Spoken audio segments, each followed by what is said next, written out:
Halo Sobat Nime, sudah hari Sabtu lagi, waktunya cuci busi. Maaf, waktunya Magic Emperor. Langsung aja yuk kita gaskeun. Mereview sedikit dari part sebelumnya, saat ini Ivan bersama Pangeran telah berhadapan satu sama lain, di mana keduanya berada dalam tensi yang sangat tinggi dan siap untuk bertarung. Hal itu pun dapat terlihat dari Pangeran yang telah melepaskan teknik hegemoni Kaisar dengan tubuh yang telah dilapisi oleh energi petir 9 lapis. Begitu juga dengan Ivan, ia menerjang Pangeran dengan teknik Soaring Demon yang berhasil membentuk dua naga Tianius saling berhadapan. Namun ketika serangan mereka berdua akan bertabrakan, tiba-tiba saja mereka berdua pun dihempaskan oleh Marshall Dugu.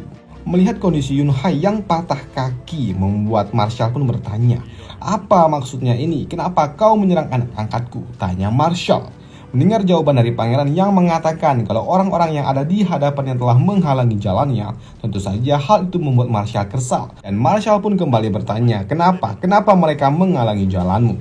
Dengan santunya, di sini Pangeran pun malah mengatakan, "Ya, mereka menghalangi jalanku karena mereka ingin menjalankan mandat dari kau untuk melarang siapapun bertarung di tempat ini." "Ya, lantas kenapa?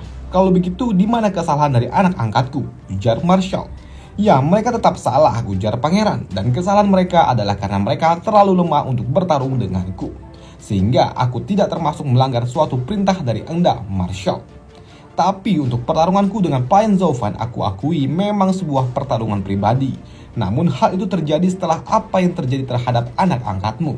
Selain itu, untuk 5 jenderalmu itu, mereka terluka bukan karena bertarung dengan diriku." Mendengar itu, Ivan pun paham. Ivan pun tahu kalau bocah dari Huang Fukitian itu mencoba untuk menjelaskan tentang apa yang dimaksud dengan permasalahan pribadi dan juga permasalahan umum. Namun bagiku itu semua hanyalah omong kosong. Aku yakin selanjutnya bocah itu pasti akan memainkan suatu trik kotor dan mencoba untuk memutarbalikkan fakta. Tapi di sini Marshall pun kembali bertanya, "Lantas jika memang para anak-anakku tidak terluka akibat bertarung denganmu, bagaimana bisa kelima anakku terluka saat ini?" Wang Fu pun mengatakan mereka terluka karena mereka menghalangi jalanku. Dengan kata lain, mereka terluka sebelum mereka sempat untuk menyerang diriku. "Lantas bagaimana dengan Yunhai? Kenapa kakinya terluka sangat parah? Dan jangan bilang bocah itu mencoba menghalangi jalanmu dan kau mematahkan kakinya," ujar Marshall. "Tidak, kalau untuk bocah itu bukan akulah yang melakukannya, tapi Lin Xuanfeng lah yang telah mematahkan kaki dari bocah itu. Tapi di sini sebenarnya akulah yang telah menahan diri dan juga sangat mentoleransi karena aku sangat menghormatimu, Marshall." Mendengar kalau Yunhai terluka akibat ulah dari bocah Lin, di sini Marshall pun bertanya dengan nada yang sangat keras, "Di mana bocah yang bernama Lin Xuanfeng? Pak tua ini akan membuatnya membayar mahal tentang apa yang telah ia lakukan." "Marshall, kau tidak perlu untuk melakukan hal itu lagi. Karena di hadapan semua orang, pelayan Zovan telah mencabut salah satu kaki dari Lin Xuanfeng untuk membalaskan tentang apa yang telah bocah itu lakukan kepada tuan muda keluarga Luo. Apakah Marshall ingin tetap menghukum bocah yang telah kehilangan satu kaki?" "Apa?" Di sini Marshall pun sangat terkejut tentang apa maksudnya ini. Di sini akhirnya tebakan dari Ivan pun benar adanya. Di sini bocah dari gerbang Kaisar itu pun mencoba untuk memutarbalikkan fakta. Tapi di sini terlalu cupu, ujar Ivan. Karena raja drama, akulah orangnya. Di sini tanpa rasa malu sedikit pun Ivan pun langsung berujar, "Marshall, Anda tidak boleh mendengarkan omong kosong dari bocah itu. Anda kan telah tahu betapa bahayanya kejadian yang baru saja terjadi. Karena saat aku tiba di tempat ini, mereka berempat telah mengepung tuan mudaku yang telah terluka. Dan karena loyalitasku sebagai kepala pelayan, aku langsung bergerak mencoba untuk melindungi tuan mudaku. Namun aku tidak menyangka aku juga dikepung oleh mereka berempat. Bahkan mereka berempat pun juga berujar kalau 2 tangan tidak dapat mengalahkan 4 tangan. Aku tidak dapat berbuat apa-apa di hadapan mereka dan itu membuat hatiku terasa sangat sakit. Dan mencabut salah satu kaki dari mereka itu hanyalah suatu ketidaksengajaan yang telah aku lakukan. Dan di sini kamilah yang menjadi korban yang sesungguhnya. Aku harap Marshall dapat menegakkan suatu keadilan untuk keluarga kami. Karena keluarga kami ini masih terlalu kecil dan juga sangat lemah. Oleh karena itu, mereka berpikir untuk membuli keluarga Luo. Mereka sungguh tidak tahu malu, ujar Ivan yang sangat penuh drama. Mendengar Ivan melakukan drama kolosal membuat mereka pun sangat terkejut tentang apa yang sudah dilakukan oleh bocah iblis itu. Dan hal itu pun diperparah dengan apa yang dilakukan oleh Yunxiang. Doi menambahkan meskipun pelayan Zhao tidak mengatakan seluruh yang terjadi dengan sangat detail, karena ia harus menjaga martabat keluarga Luo, namun secara garis besar apa yang dikatakan oleh pelayan Zhao adalah benar adanya. Dan aku harap ayah angkat dapat memberikan dan juga menegakkan keadilan kepada keluarga kami. Hah? Melihat Yun Shang ikut-ikutan drama membuat mereka pun sangat terkejut. Bagaimana bisa nona muda menjadi kang drama seperti ini? Dan di sini pun Yun Hai juga tidak dapat membantah apapun. Ia tahu kalau kakaknya telah terpengaruh sama pelayan Zhao Fan. Di sini Marshall pun tahu kalau apa yang dikatakan oleh Ivan itu tidak mungkin benar. Bahkan hantu sekalipun tidak akan percaya dengan kata-kata yang keluar dari mulutmu itu, ujar Marshall di dalam hatinya. Tapi ya okelah. Mencoba untuk mengambil suatu keuntungan dari emosi Pak Tua ini juga bukan suatu hal yang buruk juga, ujar Marshall di dalam hatinya. Hal itu pun membuat Marshall pada akhirnya mengambil suatu keputusan. Dengan lantang Marshall pun langsung berujar, Wang Fu Qitian, meskipun Pak Tua ini telah menetapkan suatu perintah untuk tidak terjadi suatu pertarungan pribadi di tempat ini, namun kalian malah menindas yang lemah. Apa yang sudah kalian lakukan ini sungguh sangat memalukan. Ini sangat-sangat memalukan. Dan jangan katakan kalau pemahaman kalian tentang pertarungan pribadi itu tidak termasuk hal yang seperti ini.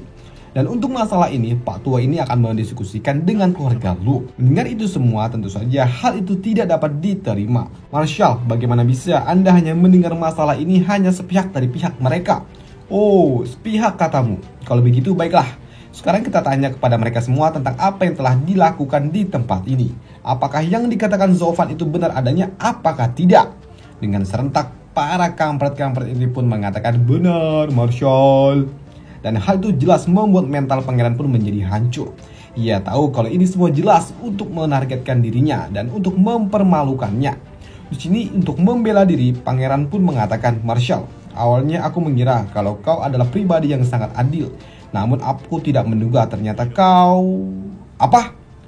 Aku kenapa? Bukti dan juga saksi mata telah mengatakan tentang apa yang terjadi. Apalagi yang ingin kau katakan, bocah? Tentu saja, mereka semua yang ada di sini adalah orang-orang dari Zhao Fan. Di pihak kami ada Lin Xuanfeng yang juga terluka sangat jelas, dan nyatanya Lin Xuanfeng juga telah kehilangan satu kakinya, ujar pangeran. Tapi di sini Marshall pun tidak kalah keras. Marshall pun berujar, di pihak kalian ada satu orang yang terluka. Tapi di pihak mereka yang terluka bukan cuma satu orang saja. Bahkan sebagian besar dari mereka terluka. Oleh karena itu, katakan kepadaku, pihak mana yang menerima kerugian dalam jumlah yang sangat besar? Pihak siapa? Pihakmu atau pihak mereka? Apakah kau pikir Pak Tua ini buta? Hah? Dibentak oleh Marshall tua membuat pangeran pun terdiam. Ia tahu kalau dirinya sudah kalah dalam pertarungan kali ini. Ia tahu kalau ini terus berlanjut maka hal ini hanya akan menambahkan penghinaan untuk dirinya saja. Dan penghinaan seperti itu tidak pernah ia terima sebelumnya. Dan pangeran pun langsung memutuskan untuk pergi. Tapi sebelum ia benar-benar pergi, di sini pangeran pun berujar, Hai Soaring Demon, aku sudah menduga kalau julukanmu memang untuk menentang diriku. Dan aku akan menantikan pertarungan denganmu selanjutnya di pertarungan 100 aliran. Melihat pangeran berlalu begitu saja, Ivan pun bertanya, Hei Marshall, apakah kau melepaskan bocah itu begitu saja? Bocah itu baru saja terang-terangan mengancamku, mengancam nyawaku, dan kini nyawaku dalam bahaya loh. Namun sebelum Ivan pun menyelesaikan bicaranya, Ivan pun beserta Marshall, mereka pun merasakan tekanan yang sangat kuat. Dar! Terjadi suatu ledakan tepat di hadapan mereka. Dan ini sangat mengejutkan Marshall. Pangeran yang sudah sangat murka dengan Ivan yang terus-terusan memprovokasi Marshall untuk menghukum dirinya membuatnya sangat geram. Dan ia juga berujar, tunggu saja. Saat pertarungan 100 aliran itu dimulai, ketika 7 bangsawan agung mulai bertarung, aku harap kau masih memiliki suatu keberuntungan yang seperti ini. Bawa si sampah itu dan kita pergi dari sini, ujar pangeran kepada 2 naga jahat lainnya. Merasakan ledakan yang seperti itu membuat Marshall pun sedikit terdiam. Marshall pun tidak menduga kalau bocah itu ternyata dapat melakukan hal ini. Padahal bocah itu masih berada di ranah Tian Xuan. Karena teknik ledakan Qi itu biasanya hanya dapat digunakan oleh master yang sudah berada di ranah Radian. Hei, mendengar itu Marshall, santuy saja, santuy, ujar Ivan. Karena itu hanyalah suatu gertakan semata. Santuy-santuy, pale lu santuy. Bocah kampret, apakah kau tidak tahu betapa bahayanya situasi yang barusan itu? Walaupun aku tahu kalau kau seorang kultivator yang memfokuskan diri dalam teknik kultivasi tubuh dan mungkin saja dapat bertahan dan juga menghadapi dirinya, tapi serangan yang barusan itu adalah suatu serangan jiwa. Jika kau terkena serangan seperti itu, sudah pasti kau bisa mati, dasar bocah kampret, ujar Marshall yang sangat geram dengan sifat santuinya Ivan itu. Marshall juga mengatakan kalau teknik itu hanya dapat digunakan oleh seorang master yang berada di ranah radian dan bagaimana bisa bocah itu menggunakannya. Marshall pun juga tidak yakin bagaimana bisa mereka nanti berhadapan dengan bocah yang seperti itu. Karena di sini Marshall pun sangat yakin kalau Zauvan tidak akan dapat menahan serangan jiwa yang seperti itu. Tapi berbeda dengan Marshall yang sangat panik, di sini Ivan pun sangat santuy karena ia tahu bahkan sebelum 5 tahun berlalu ia telah dapat menahan teknik yang seperti itu dan teknik itu bukanlah suatu apa-apa bagiku. Wasik anjay, so jago. Waduh. Dan ternyata keributan mereka itu pun dipantau oleh seseorang dari atas gerbang dan orang itu pun berujar, ternyata bocah itu tidak sekejam yang aku pikirkan dan orang itu adalah Tuan Lenguchan. Dan setelah kejadian itu, kini kelompok mereka pun santuy-santuy di dalam suatu mansion. Dan di dalam sana Ivan pun menghampiri para tuan muda dari aliansinya. Dan dia juga mengucapkan suatu terima kasih karena telah mencoba untuk membantu keluarga Luo menghadapi para naga jahat itu. Dan di sini naga Qianlong pun berujar, awalnya aku tidak mengerti jalan pikiran bapakku. Namun setelah ini semua akhirnya aku pun paham setelah aku melihat pertarunganmu. Dan kurasa waktu yang telah kuhabiskan untuk berlatih serasanya sia-sia saja.